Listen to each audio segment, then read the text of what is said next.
April 1, 2024, hinamon ng isang takoyaki kiosk ang kanilang mga Facebook follower. Ang challenge, ipatato ang kanilang logo sa noo. Ang makagagawa raw nito, may instant 100,000 pesos! Crazy! Pero may isang agad na tumalima o kumasa. Ang problema, ang challenge na ito, dahil ipinost nung April 1, isa pa lang, April Fool's Day prank. Ibig sabihin, katuwaan lang, hindi dapat sineryoso. Ngunit dahil di umano may kumagat, ang pamunuan ng takoyaki kiosk agad naglabas ng statement. Iginiit nilang ang ipinost nilang challenge, isa lang talagang prank. Let this serve as a reminder to us all how important reading comprehension is. It's April Fool's Day. Never trust anything or anyone. Bagay na inalmahan ng netizens. Natural, may kakagat sa pakulo nyo. Sa hirap ba naman ng buhay ngayon? Aral yan sa inyo. Dapat kung mag-public post kayo, dapat yung totoo lang. Sa dami naman kasi ng pwedeng i-prank, yung pang lifetime effect pa yung napili nyo. Lalo pat di umano, meron ngang sumunod at nagpataturaw sa noo dahil sa inakala nitong promo. Ang may pakana ng pinag-usapang April Fool's Day prank na interview namin itong Huwebes, ang may-ari ng takoyaki kiosk na si Carl. Depensa ni Carl, hindi niya raw lubos inakala na may seseryoso sa kanyang post.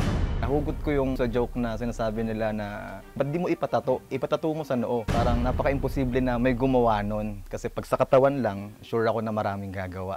Kaya kahit siya di umano, nagulat na may kumasa sa kanyang hamon. Hindi ko in-expect na tagang may gagawa nun. Halo-halong emosyon yung naramdaman ko. Nasabi ko hindi ko pananagutan kasi nga natakot din ako, nangamba ako no, na baka may ibang sumunod. Kasalukuyang sinisiyasat ng DTI kung meron tayong sapat na basehan para aksyonan yung kanilang business name registration. Makikita kasi sa pangyayari na ginamit nila yung business name nila, ginamit nila yung official social media page nila para i-post itong April Fool's prank nila. Kahit na sabihin natin na isa siyang prank, hindi naman natin sinasanction sa DTI na hinahayaan lang natin. Maaaring ma-cancel, ma-revoke, or ma-suspend yung business name registration nila. Samantala, hindi naging madali para sa aming team na matunto ng di umano, tumalima o kumasa sa April Fool's Day prank na si Ramil. Nung pumutok kasi ang issue, dinala ito sa Pampanga ng pamunuan ng takoyaki kiosk sa bahay ni Carl. At nito rin lang Huwebes, matapos ang ilang komunikasyon, pinaunlakan na kami nito ng interview sa Pampanga. Kahit pa, taga North Caloocan talaga siya. Kwento ni Ramil, di umano, hapon nitong Lunes, April 1, nung nakita niya ang ipinost na challenge ni Carl. Maan siya sa timeline ko. Magpapatato doon sa noo, makatanggap ng 100K. Nagpatato agad ako. Doon sa kabrad ko, siguro ito inabot siguro ng 1.5 siguro. Pero ayon kay Ramil, dahil sa kanya raw pagmamadali, hindi raw niya napagtuunang unawain ang laman ng post. Hindi ko na talaga na buong nabasa yung mayroon pa palang ano sa baba. Dati raw fishball vendor si Ramil, hiwalay na sa kanyang misis na siyang umako sa pag-aalaga ng dalawa nilang anak. Ang naiwan sa kanyang puder, ang bunso na si Louie na may Down syndrome. Hindi siya marunong mag-ano sa sarili niya pa eh. Malambing, mapagmahal. Sa akin naman, tanggap na namin yon na gano'n siya kasi ano yan eh, blessing yan eh. Malaking bagay raw sana ang makukuha niyang 100,000 pesos para sa mga gamot ni Louie. Ever since hindi pa siya napapatherapy. Sa private, siguro mga 3,000. Every session lang yun. Kung sa public naman, talaga magtsatsaga kang pumila mula madaling araw. Gusto ko lang mapatherapy siya ng maayos para makapagsalita na siya maayos. Para sa anak ko kasi graduating siya ngayon, senior high. Yung panganay ko nag-aaral din siya, medtech. Kailangan niya talaga ng mga tuition fee, almost 50,000 na ata yun. Ano kaya ang kanyang reaksyon nung nalaman niyang prank lang pala ang lahat? Nalungkot, kaya nga ako kinagat yun para sa pamilya ko, para makatulong ako. Pero kung meron daw mabuting na idulot ito sa kanya, yun ay ang bumuhos ang tulong para sa kanya at sa kanyang anak. May nagbigay ng sapatos, nagbigay ng pabango, nagbigay ng cash assistant, 125,000. Siyempre, masaya, matuwa. Kahit pa paano, makaano na yung mga anak ko, may raos ko na. At si Carl, nakipag-ugnayan daw sa kanya. Kinagabihan, tumawag siya sa akin. Pero heto ang nakagugulat. Ibibigay raw kay Ramil ang unang ipinangako sa poster na premyo, 100,000 pesos. Papunta tayo ngayon sa North Caloocan. Puntahan natin siya, tingnan natin yung sitwasyon niya. Boss! Balita! Nagbigay kami ng konting tulong kay Kuya Ramil. Nag-abot din ako ng pangkabuhayan niya, 100,000. Ikaw na bahala dyan. Salamat, maraming salamat. Laking pasasalamat ko sa tulong niya. Humihingi ako ng sorry sa kanya kung naka-apekto ko sa pamumuhay niya. Sabihin mo na lang ako pagka gusto mo ipa-remove o paano ha? Pero problem solved na nga ba talaga? Yun ang inakala nila. Simula pa lang pala ito ng panganganak ng kontrobersya. Umiral kasi ang pagka-detective ng ilang netizens. Duda ng ilan ang ipinost na prank ni Carl at ang pagpapatato ni Ramil, di umano, scripted? For the clout only? Merong 7 sasalang dito sa Bagong Silang, walang iba kundi ang maangas ng mga taga-Bagong Silang. Pasok mga Jong! Pasok! Pasok! Base kasi sa mga naglutangang di umano ebidensya, Pangalan! Ramil Albano! sina Carl at Ramil, matagal na raw magkakilala. Matagal na sila magkakilala. Wala pa siyang tattoo sa noo. Ramil Albano! Si Ramil kasi minsan ang sumalang bilang challenger sa isa sa mga vlog ni Carl. Pero ang sagot nila, Hindi po talaga. Hindi ko po kilala si Tatay Ramil.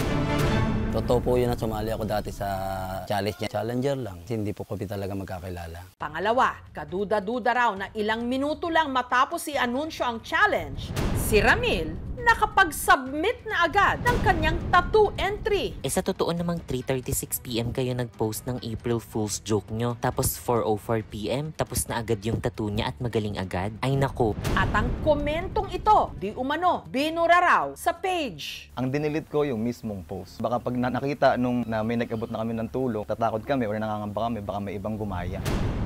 Ang bilis gumaling ng tattoo. Sa sobrang pagmamadali niya para gawin yung challenge, nagmadali na siya na tumakbo dun sa artist para gawin yung challenge. Kaya kung mapapansin din natin, siguro hindi rin ganun kapulido yung pagkagawa ng tattoo nito. Totoo po ito kasi kahit hawak-hawakan niyo siya, di siya mabubura talaga. Nasabunan agad para mabilis gumaling. Pero posible nga bang hindi magsugat ang tattoo sa noo? Lalo na kung kagagawa lang ito.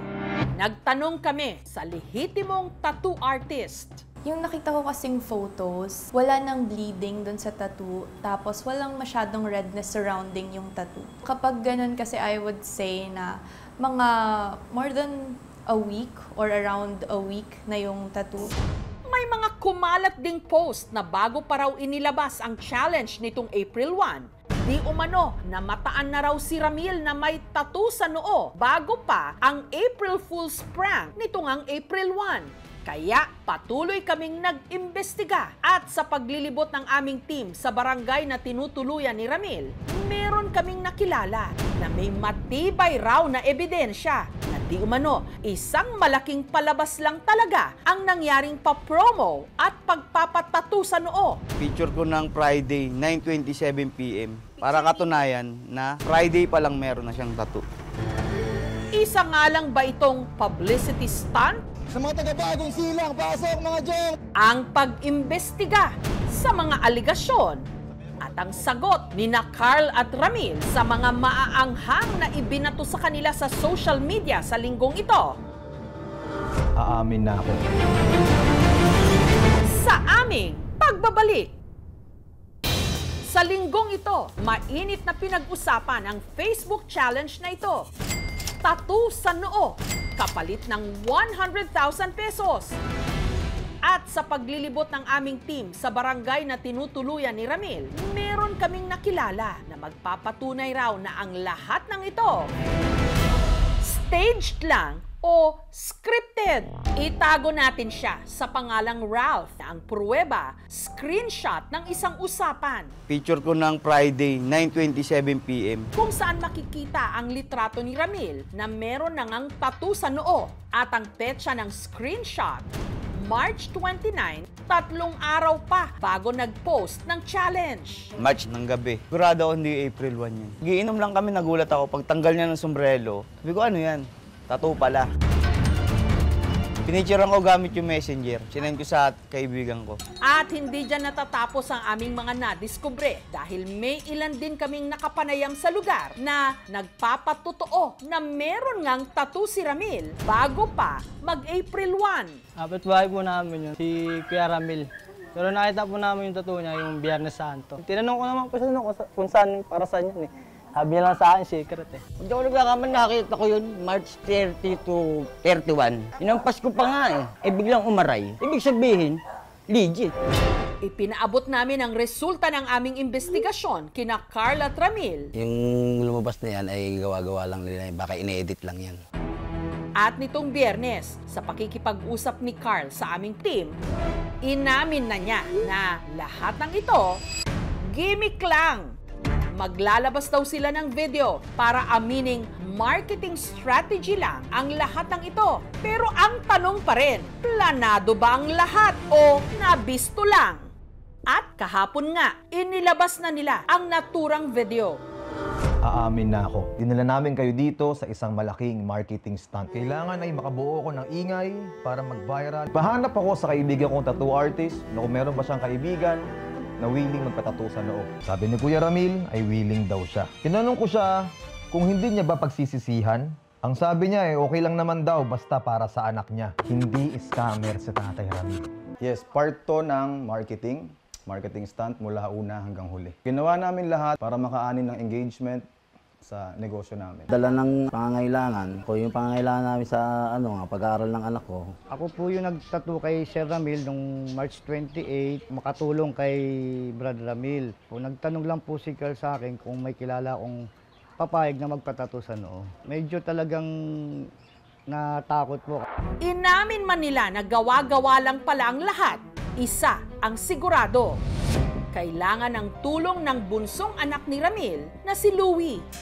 Kaya sa araw na ito, ipina-check up namin siya. Kita natin dito na may mga certain delays talaga siya. Sa ngayon, yung current na level ng kanyang intelligence nasa mga 4.5 to 5 years old. Sa ngayon, ang uunahin natin sa kanya is yung occupational therapy intervention and also since hindi pa siya daw na-expose sa kahit anong therapy. Maraming salamat po, Doc, na alaman namin kung saan ulit magsisimula sa pangalawang assessment niya. Maraming salamat. Ngunit kailangan pa rin pag-usapan. Katanggap-tanggap ba ang ganitong mga gimmick o pakulo ng isang negosyo o ng kahit sino pa man sa social media? Kapag gumagawa ka ng social media post na ang hangarin mo ay mag-viral siya, possible naman yun. Ngayon, paano mo masasabing sumusobra ka na? Siguro sumusobra ka na kapag nakakapanlin lang ka na. Pwedeng papasok na siya sa field ng false advertising. Kung ang habol natin ay gusto nating mag-viral tayo, pwede naman tayong gumamit ng mga totoong kwento. Is it possible na itong content na to ma-misinterpret ng tao? Pwede ba siyang makadeceive? Kung ang sagot mo no, then okay, pasado yung content mo. Pagiging creative nila, dapat hindi nila binibelittle yung talino ng mga tao. Ibalik din nila doon sa product attribute nila. Respect the intelligence of the consumer, of the viewer. Parehas sila, pwede silang maging liable doon sa crime ng other deceits. Maaari rin silang parehas na maging liable or managot doon sa mga tumulong or mga nagpaabot ng mga pledges. Lahat ng mga nag-pledge dito sa pangyayaring ito, kailangan maibalik sa kanila yung amount na i-pledge nila if ever man na nakapaglabas na sila ng pera. At kahit hindi naman, it doesn't change the fact na mayroon pa rin silang criminal at civil liability. Siyempre, natatakot kasi ang mga anak ko yung nababas din ako. Hindi ako ng pasensya sa kanila kasi karoon ng scripted to lahat. Balak daw po ba kayo ibalik yung mga binigay po na pera at tulong sa inyo? Willing naman. Tinanong naman namin sila kahit di na daw. Ibalik na po lahat ng mga nagbigay ng donasyon. Pero may mga iba, may mga ilan-ilan na ayaw na nilang tanggapin kasi nga para daw yun sa anak ni Tatay Ramil. Ito, halo-halong emosyon, kaba, takot, mga nagalit o nainis, sa mga natuwa. Humihingi ako ng patawad sa kanila. Ang social media, magandang platform para mapalago ang mga negosyo. Pero anumang gimmick yan, hindi ba dapat pa ring manaig ang katotohanan o truth in advertising. Sumasalamin ito sa kung ano ang pinahahalagahang values ng tao at kumpanya. Ang social media, instrumento rin para agad na makita ang mga nangangailangan ng tulong. Dito rin natin nasasaksihan na sa isang iglap, kaya pala nating magbayanihan para saklolohan ang mga kababayan nating nangangailangan. Pero sana, hindi ito maabuso para hindi rin madala ang madla. Lalo pat sa ating bansa, marami talaga ang naghihirap. Sa lahat ng pangyayaring ito, mas higit tayong maging kritikal kung sino ang nangangailangan ng ating suporta at tulong, kung sino ang totoo at kung sino ang tunay na authentic. Thank you so much mga kapuso. Kung nagustuhan niyo po ang videong ito, subscribe na sa GMA Public Affairs YouTube channel.